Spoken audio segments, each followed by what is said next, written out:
Hello, and welcome to Sobercast, where we provide AA speaker meetings and workshops in podcast format. We're an ad-free podcast, and if you enjoy listening, please help us be self-supporting by visiting Sobercast.com, look for the donate link, and drop $1 or $2 into our virtual basket. We hope you enjoy the podcast. Have a great day. In the late 1930s, there came into being a revolutionary group in the treatment of alcoholism to be called Alcoholics Anonymous. This group of chronic, unmanageable, compulsive users of alcohol had tested and failed every known human agency and method to attain a life of sobriety. It would seem that the suffering alcoholic was doomed to insanity and or death.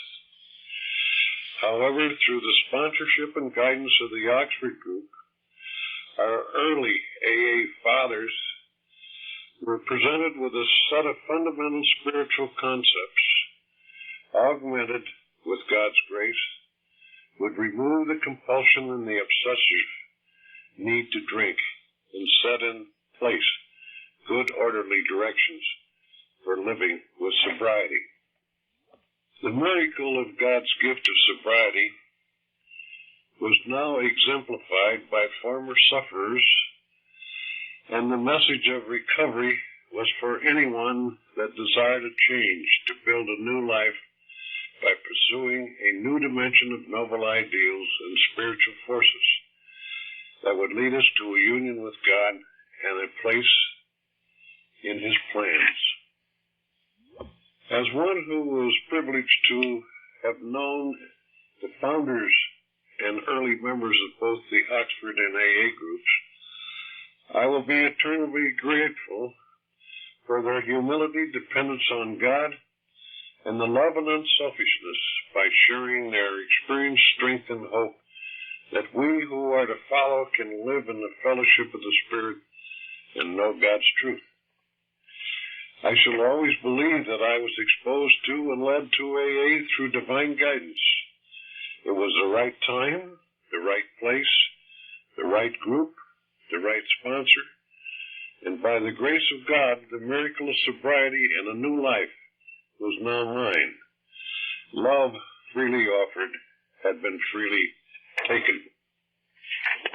Since I am now a member of an exclusive group of 40-plus years of sobriety, whose ranks are rapidly thinning, I find a solid comfort in exchanging views and experiences with those few still active about the moments of truth, incidents, information, and wisdom that have been the basic elements in my recovery. In retrospect, it seems that a life of sobriety, joy, and freedom is a product of structuring and simplifying the spiritual principles. The more we structure the spiritual principles, the freer we become. Keep it simple. At this point in time, I can, with some objectivity, examine the past and bring forth the basic elements of truth and wisdom and learning to structure the spiritual guides and principles.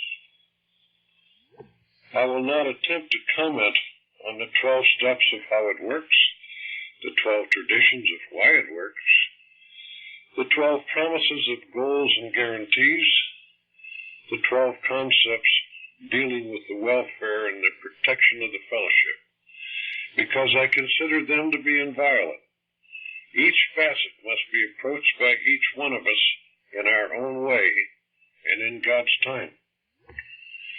In the foregoing, I spoke about the 12 steps and the 4 absolutes as the spiritual principles of our program. The 12 steps represent our philosophy. The 4 absolutes represent our self-help objectives to establish our relationship with God.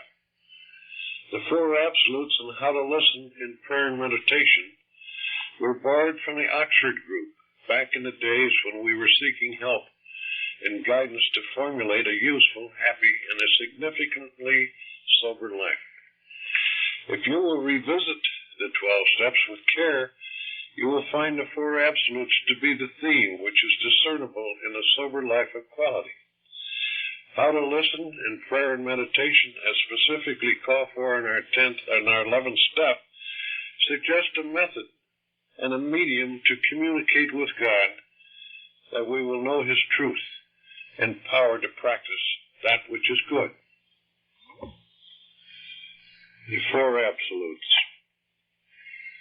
The four absolutes consist of absolute honesty, absolute unselfishness, absolute love, absolute purity. And because the absolutes are not specifically repeated in our steps or traditions, some of us are inclined to forget or ignore them. This premise is approximately as sound as it would be to suggest that the Holy Bible should be scuttled. Yet in many old-time groups where the solid spirit of our fellowship is so strongly exemplified, the absolutes receive frequent mention. Indeed, you often find a set of old placards carefully preserved which are trotted out for prominent display each meeting night. There could be a unanimity on the proposition that living our way of life must include not only an awareness but a constant striving towards greater achievement in the qualities which the absolutes represent. Now about the honesty absolute. Over and over we must ask ourselves, is it true or is it false? For honesty is the eternal search for truth. It is by far the most difficult of the four absolutes for anyone, but especially for us in this fellowship. The problem drinker develops genuine artistry and deceit. Too many, and we plead guilty, simply turn over a new leaf and relax. That is wrong. The real virtue in honesty lies in the persistent, dedicated striving for it. There is no relaxed twilight zone.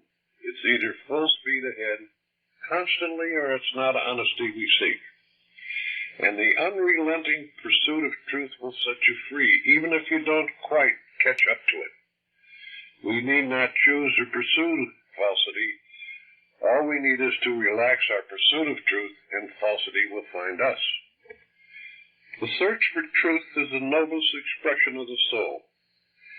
Let a human throw the engines of his soul into the doing or making of something good, and the instinct of workmanship alone will take care of his honesty. The noblest pleasure we can have is to find a great new truth and discard an old prejudice. When act is not actively sought, truth seldom comes to light, but falsehood does. Truth is life, and falsity is spiritual death. It is an everlasting, unrelenting instinct for truth that counts. Honesty is not a policy. It has to be a conscious, constant state of mind. Accuracy is close to being a twin brother of honesty, but inaccuracy and exaggeration are at least kissing cousins of dishonesty. We may bring ourselves to believe almost anything by rationalization, another of our fine arts. And so it's well to begin and end our inquiry with the questions, is it true? Any man who loves to search for truth is precious to any fellowship or society. Any intended violation of honesty stabs the health of not only the doer, but the whole fellowship. On the other hand, if we are honest to the limit of our ability, the basic appetite for truth in others, which may be dormant but not dead, will rise majestically to join us. Like sobriety, it's the power of example that does the job. It is much simpler to appear honest than to be honest. We must strive to be in reality what we appear to be. It is easier to be honest with others than with ourselves. Our searching self-inventories help because the man who knows himself is at least on the doorstep of honesty. Our instinct for exhibitionism, even though held in check, is a form of honesty. When we try to enhance our stature in the eyes of others, dishonesty is there in the shadows. When falsehood even creeps in, we are getting back on the merry-go-round because falsehoods not only disagree with truth, they quarrel with each other. Remember? It is one thing to devoutly wish that the truth may be on your side, and it is quite another to wish sincerely to be on the side of truth. Honesty would seem to be the toughest of our four absolutes, and at the same time the most exciting challenge. Our sobriety is a gift, but honesty is a grace that we must earn and constantly fight to protect and enlarge. Is it true or false? Let us make that a ceaseless question that we try to answer with all the sober strength and intelligence we have. Absolute unselfishness. At first blush, unselfishness would seem to be the simplest of all to understand, define, and accomplish. But we have a long road to travel because ours was a real mastery of the exact opposite during our drinking days. A little careful thought will show that unselfishness in its finest sense, the kind for which we must strive for in our way of life, is not easy to reach or describe in detail. In the final analysis, it must gain for us the selflessness which is our spiritual cornerstone, the real significance of our anonymity. Proceeding with the question method of digesting the absolute, we suggest you ask yourself over and over again in judging what you are about to do, say, think, or decide. How will this affect the other fellow? Our unselfishness must include not merely that which we do for others, but that which we do for ourselves. I once heard an old-timer say that this was a 100% selfish program in one respect, namely that we had to maintain our own sobriety in its quality before we could possibly help others in a maximum degree. Yet we know we must give of ourselves to others in order to maintain our own sobriety, in the spirit of complete selflessness, with no thought of reward. How do we put these two things together? Well, for one thing, it points up that we shall gain in direct proportion to the real help we give others. How many of us make hospital calls simply because we think we need to do it to stay sober? Those who think only of their own need and who reflect little on the question of doing the fellows at the hospital some genuinely good are missing the boat. We know, for we used to make hospital calls in much the same way that we took vitamin pills. Then one day in our early sobriety, we were asked to call on a patient. Never will we forget the anxiety on the way to that nursing home. And after nearly 2 hours of earnest talk, we left, worried about whether we had helped or hurt, or perhaps had accomplished nothing at all. Some of his questions stayed with us. We thought of better answers later on, and returned to see him several times. We are helped on our long journey to unselfishness by our great mission of understanding, which sometimes seems as precious as the gift of sobriety itself. But the quality cannot be confined alone to that which we do for others. We must be unselfish even in our pursuits of self-preservation. Not the least of our aid to others comes from the example of our own lives. Is there any protection against that first drink which equals our thought of what it might do to others? Those with unselfish love guided us in the beginning, and those who we in turn later guided, we are often reminded of the last verse of an anonymous poem. I must remember as I go through sober days, both high and low, what I must always seem to be for him who always follows me. Absolute love. We often learn more by questions than answers. Did you ever hear a question that caused you to think for days or even weeks? The questions which have no easy answer are often the key to the truth. However, in this series on the Four Absolutes, we are concerned with the questions we should be asking ourselves over and over again in life. The integrity of our answer to these questions will determine the quality of our life, may even determine the continuance of our sobriety. A good question to ask ourselves on love might be, is it ugly or is it beautiful? We are experts on ugliness. We have really been there. We are not experts on beauty, but we have tasted a little and we are hungry for more. Love is beauty. Coming from the depths of fear, physical agony, mental torture, and spiritual starvation, we feel completely unloved, impregnated with self-pity, poisoned by resentment, and devoured by a powerful ego with which alcohol has brought complete blindness. We receive understanding and love from strangers, and we make progress as we in turn give it to new strangers. It's as simple as that. Fortunately for us, love is inspiring from the very beginning, even in kindergarten, which is where many of us still are. The old song tells us that love is a many-splendored thing. In giving it, we receive it. But the joy of receiving can never match the real thrill of giving. Consider that this great mission of love, which is ours, is seldom experienced by the non-alcoholic, and you have a new reason for gratitude. Few are privileged to save lives. Fewer have the rich experience of being God's helper in the gift of the second life. Love is a poor man's beginning towards God. We reach our 12th step when we give love to the new man who is poor today as we were poor yesterday. A man too proud to know he is poor has turned away from God, with or without alcohol. We have been there too, but if he has a drinking problem, we can show him the way through love, understanding, and our own experience. When we live for our own sobriety, we again become beggars in spiritual rags, lying once again with the dust of pride and self. Soon we shall be starving with the hunger of devouring ourselves, perhaps even lose sobriety. Love is giving of yourself, and unless we do, our progress will be lost.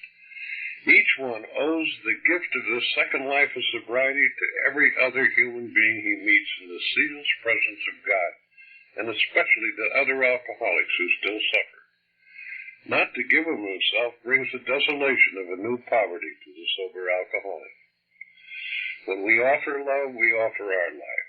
Are we prepared to give it? When another offers us love, he offers his life. Have we the grace to receive it? When love is offered, God is there. Have we received him? The will to love is God's will. Have we taken the third step? Ask yourself, is it ugly or is it beautiful?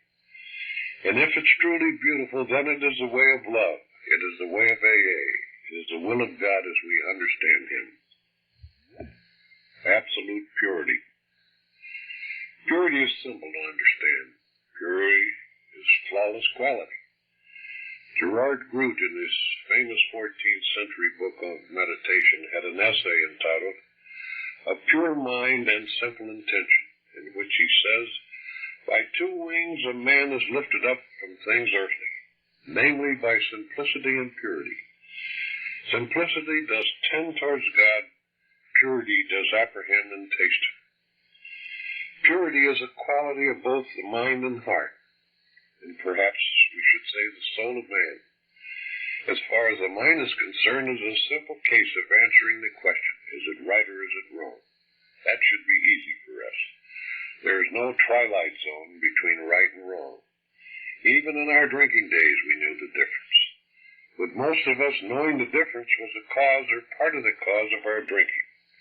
We did not want to face the reality of doing wrong. It isn't in the realm of the mental aspects of purity that our main problem lies. We can answer all the questions quoted above to the best of our ability and give the correct answer. It's in the realm of the heart and the spirit we face difficulty.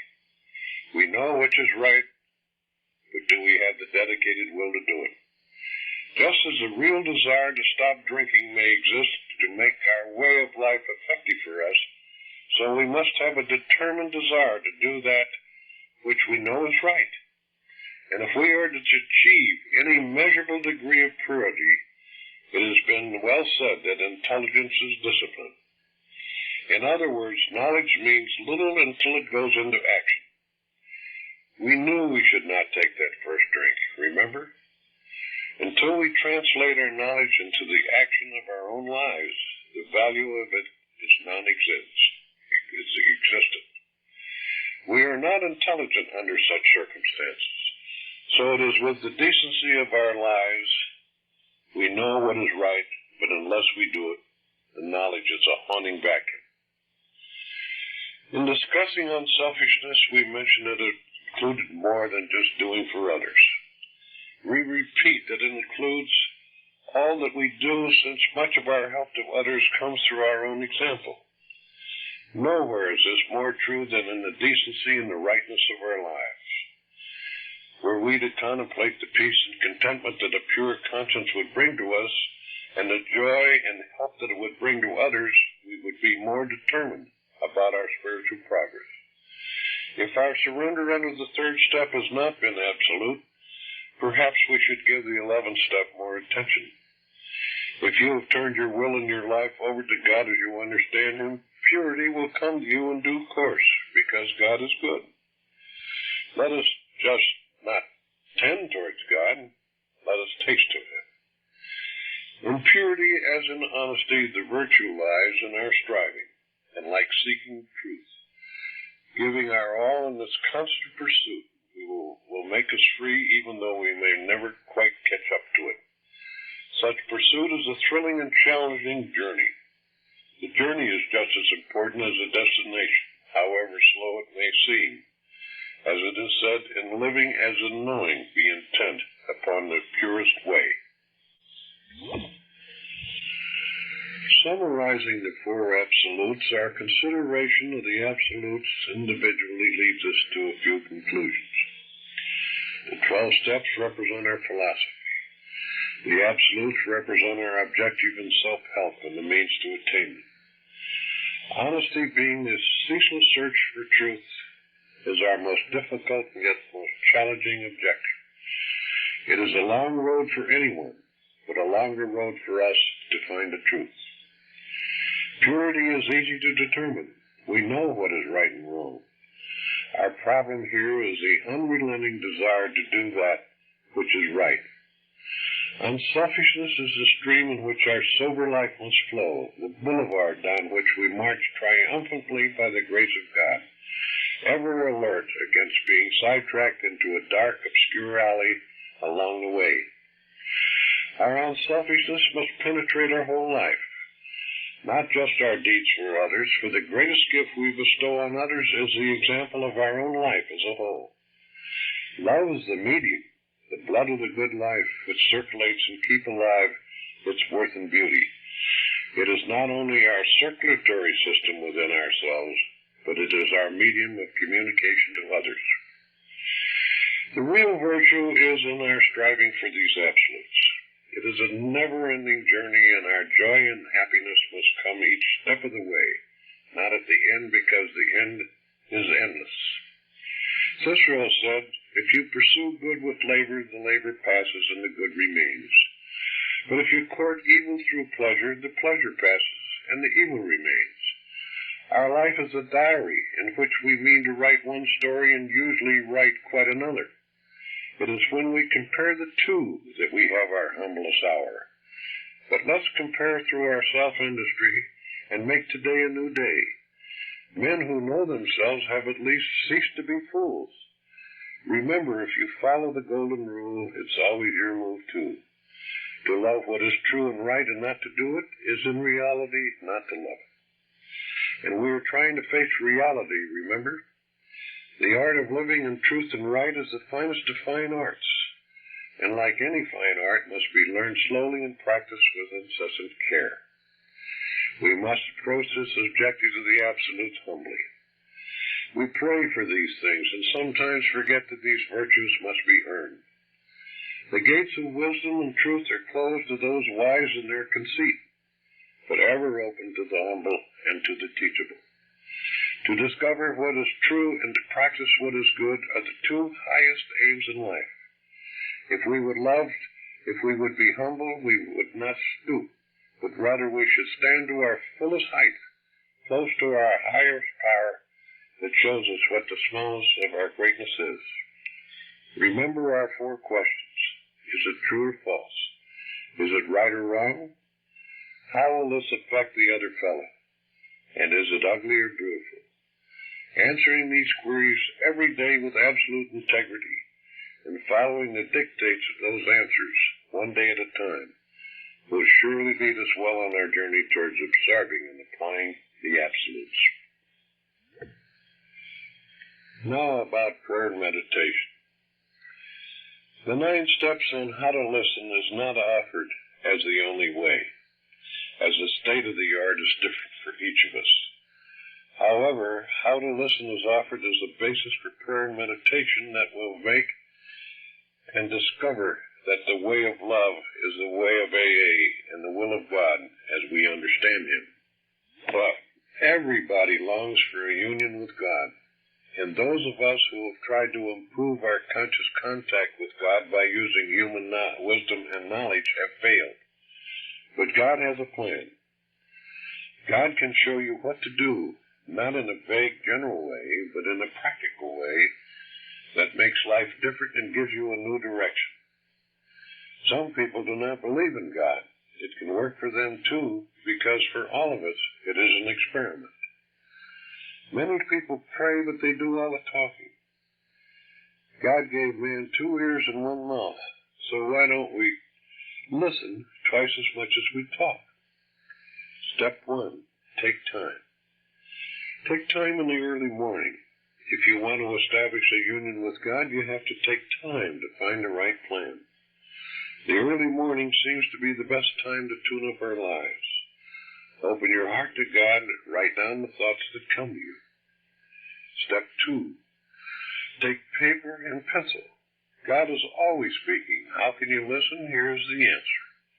You write it down so that you can listen better and you can remember His words. It is practical. You decide to live by and strive for a set of absolute moral standards. You are quiet. You write down the thoughts that come.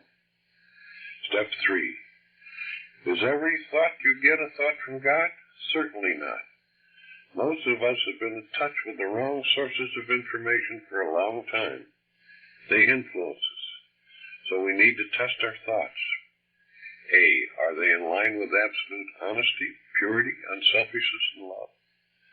B, are they in love with our real duties, domestic, business, social, community, country, and mankind? C, there is a test of other minds. More light comes in through 2 windows than 1. When in doubt, look for direction with others who have wholeheartedly opened their minds to God. Step 4. Talk over what you have written. Talk with your spouse, sponsor, members of the group, and if need be, a spiritual advisor. There are 3 sides to every question. Your side, my side, and the right side. Guidance shows which is the right side, not who is right, but what is right. Step 5. What if 2 or more people get different ideas? Be honest about your motives. Have further quiet. Thoughts may come showing where disunity has come in, our lack of honesty, our lack of trust. Put these right. The united plan is not hard to find. It will come. Step 6. Carry out the thoughts that have come.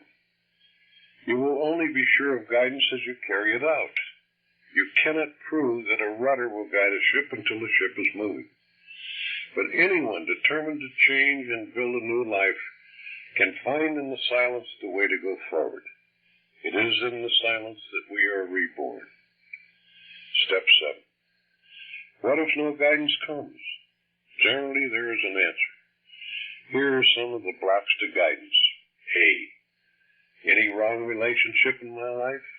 B. Any wrong that I have not faced and put right? C.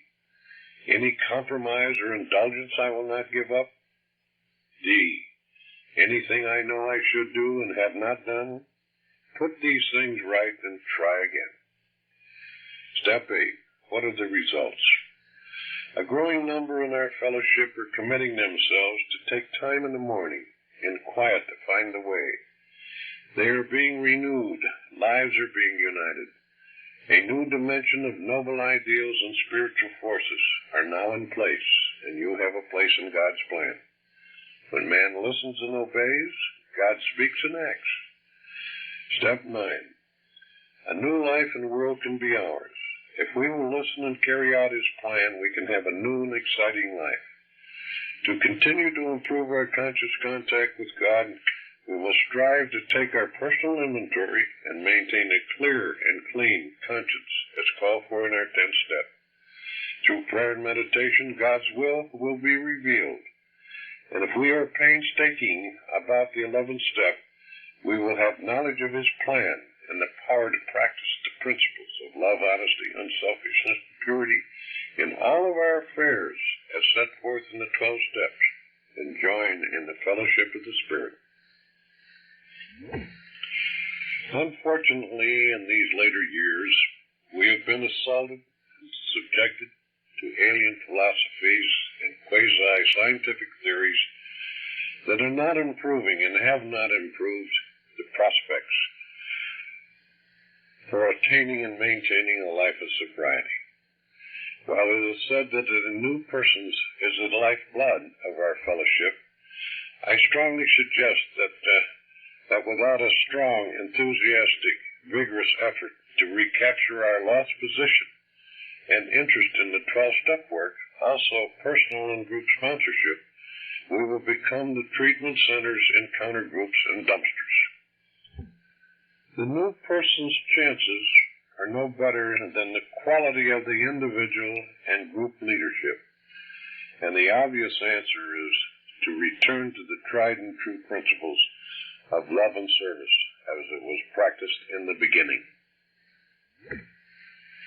Dr. Bob made the statement in his last address in Cleveland when he spoke to us about keeping the program simple.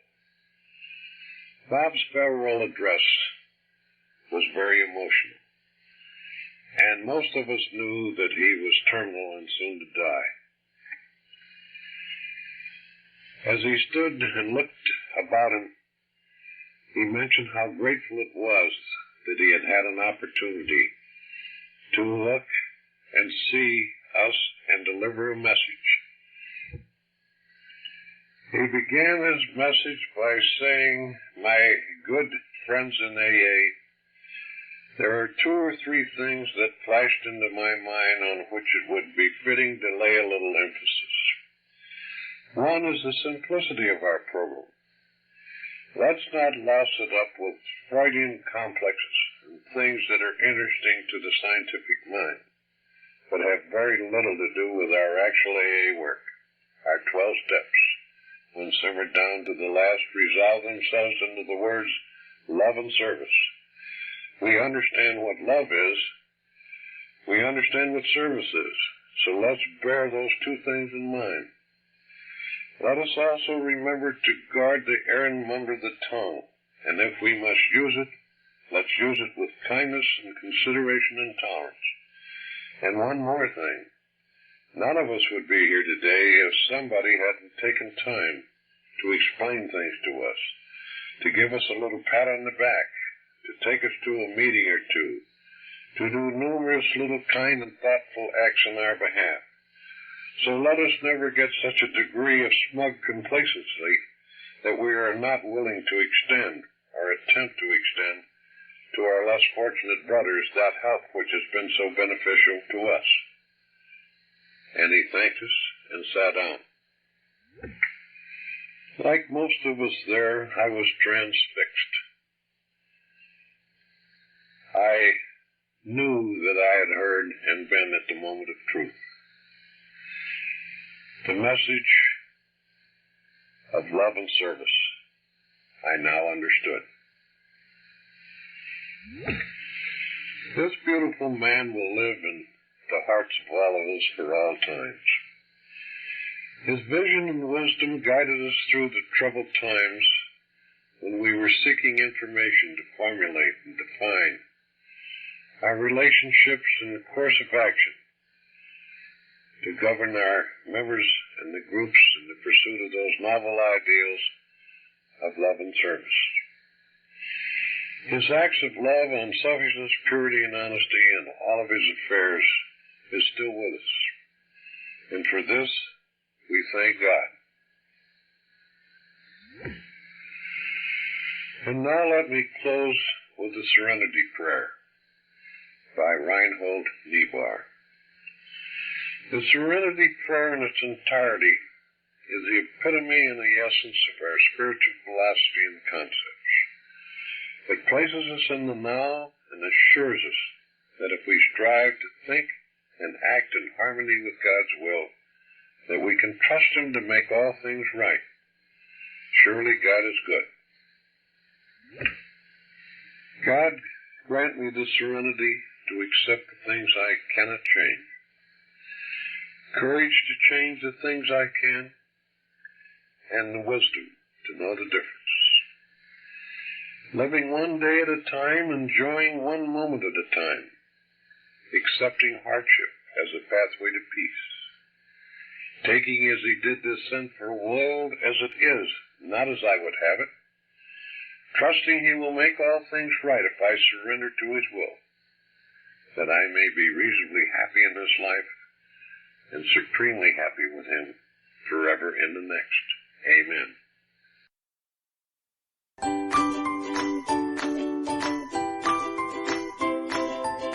Thanks for listening. I hope you enjoyed the podcast. Sobercast is ad-free, and we'd like your help in order to keep it that way. So if you'd like to help us be self-supporting by pledging $1 or $2 a month, visit Sobercast.com and look for the donate links. Thank you very much.